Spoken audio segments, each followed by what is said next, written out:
नाज़रीन खे आगाह कंदा हलूं। पीपी अॻवान हाजी अनवर महर जी जनाज़े निमाज़ आबाणे ॻोठ तमाचाणी में अदा कई वई। जनाज़े निमाज़ में वफ़ाक़ी वज़ीर सैयद खुर्शीद अहमद शाह, गौस बख्श महर, अवैस कादिर शाह, आरिफ महर ऐं ॿिया शरीक थिया आहिनि। जनाज़े निमाज़ अदा करण बाद संदसि मिड़ खे सवें आलिन अखियुनि सां मिटीअ मां हवाले कयो वियो आहे।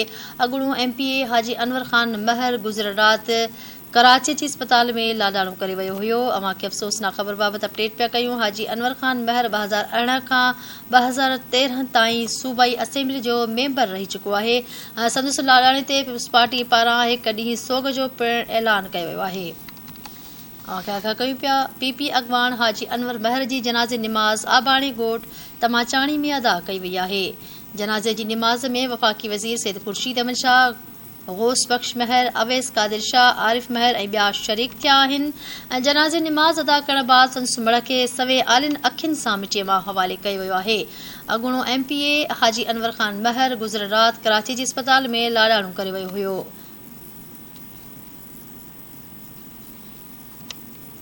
आगाह कयूं पिया। संदसि लाॾाणे ते पीपल्स पार्टीअ पारां हिकु ॾींहं जे सोग जो ऐलान कयो वियो आहे।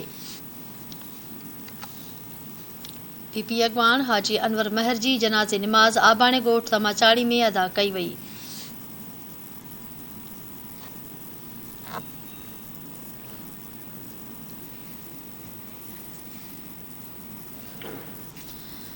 जनाज़े निमाज़ में वफ़ाक़ी वज़ीर सैयद खुर्शीद अहमद शाह, गौस बख्श महर, अवैस कादिर शाह, आरिफ महर ऐं ॿिया शरीक थिया आहिनि। जनाज़े निमाज़ अदा करण बाद संदसि मिड़ खे सवें आलिन अखियुनि सां मिटीअ मां हवाले कयो वियो।